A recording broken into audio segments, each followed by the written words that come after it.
Le parti Rewmi s'est retiré de la réunion du débat d'orientation du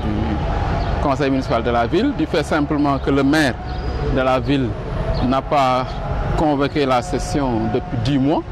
mais aussi il n'a pas mis les conditions d'un débat serein donc, entre conseillers. Parce que,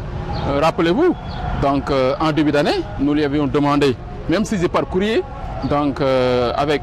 une signature donc, des 2/3 du conseil pour demander à ce que le conseil puisse se réunir pour voter le budget, donc 2017, il avait refusé jusqu'à être forclos donc, des délais de vote donc, du budget 2017.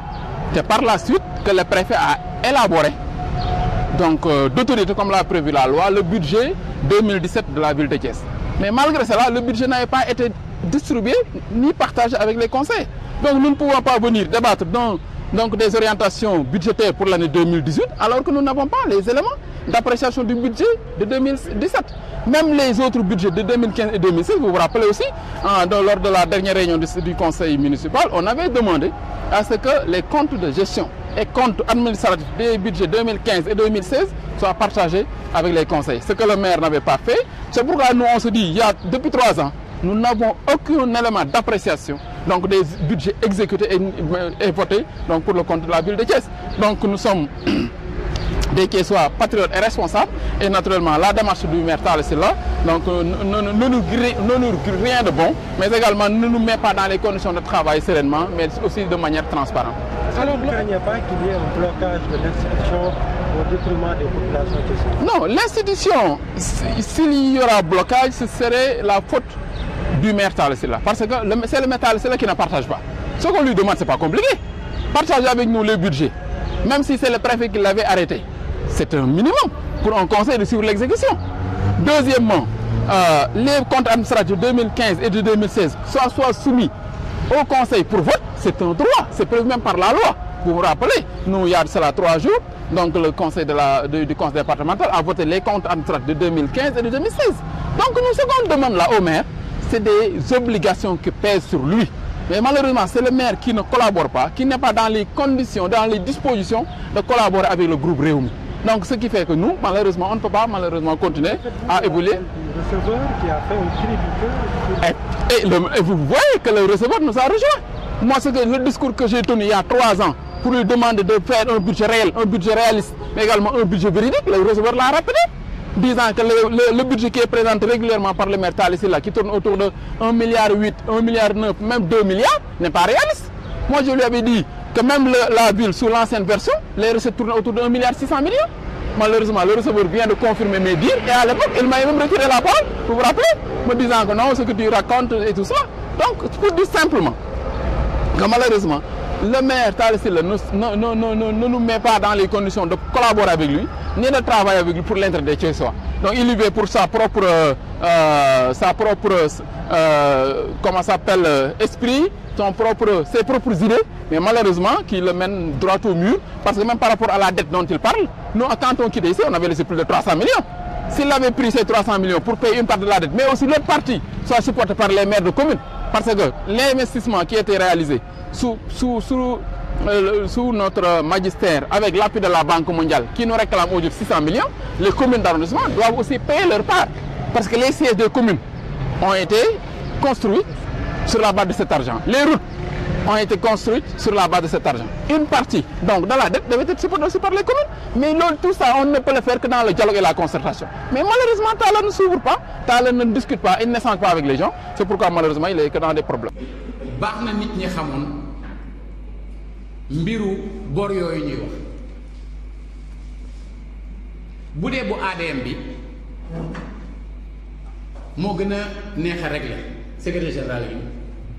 bi je lui ai dit fayuma ko am de parce que bor boobu communes yi ñoo ci bénéficier kon ñoom ñoo koy fay mais ba léegi ADM dafa jàpp ne ñun la kon ñun lay bind kon ba keroog ñuy lijjanti loolu dañuy considérer ne ñoom suñu bor lañ ko jàpp mais danañu def les démarches yi ci war ba ñoom ñu xam ne ñun yoreeluñ leen on est dans une nouvelle réalité juridique ville ba ñu seqaloon existé tout. Par contre les bénéficiaires des infrastructures yi ñu def ci dëkk bi ñoom mën nañ leen a identifier ñooña la ñuy topp. Nous avons été clairs à ce niveau-là mais li ci des am naa lu ma naqari lool ci li fi Jatara new te looloo tax nag newu fi nag non s'il vous plaît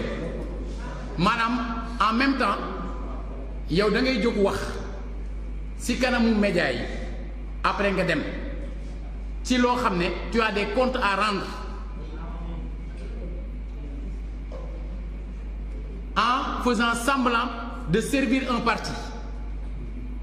ambale ñi nga mën a ambale dem pour éviter de répondre ci loo def mais Jatara a été épinglé par l'IGE oui ci njublan te xam na loolu te c'est le dernier rapport de l'IGE loolu mooy li am mais loolu